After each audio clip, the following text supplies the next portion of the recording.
What happens when the government prefers its own power over the facts? It actually takes too many lives to answer that question. Here, we have thousands killed, cities abandoned, whole continent affected. This is how Chernobyl echoed the planet.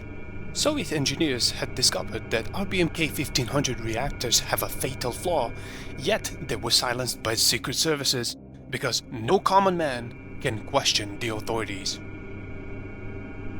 According to the original blueprints, control rods had graphite tips instead of boron, a flaw that caused the power to increase on insertion, not a reactor shutdown. The report was classified. The operators at Chernobyl never saw it. They had no idea their pressing the emergency button wouldn't shut down the reactor. Instead, it would detonate it.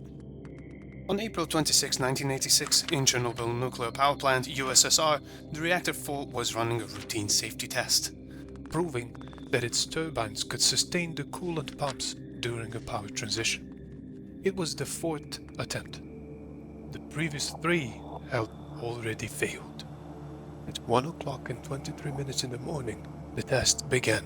Coolant pumps lost power. The reactor went unstable. In seconds, the situation was unrecoverable.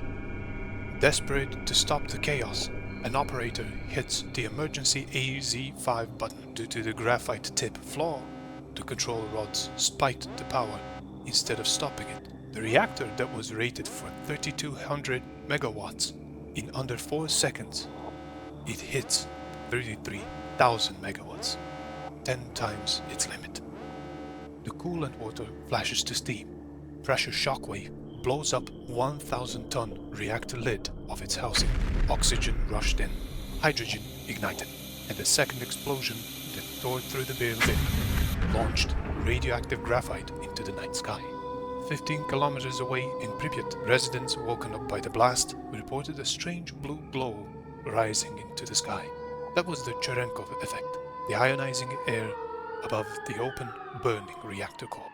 Fire brigades were dispatched. They were told it was a roof on fire. They were sent straight towards their own deaths, armed with water hoses against something that no water could stop.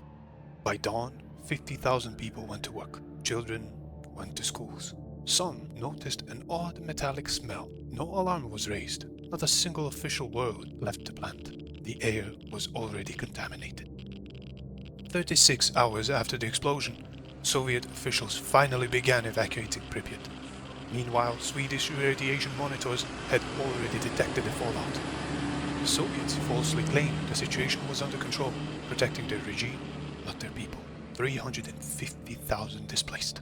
The exclusion zone is sealed. Most never returned. News reached the world. The Soviet military drafted anyone it could. Miners, engineers, soldiers, police. Over 600,000 people.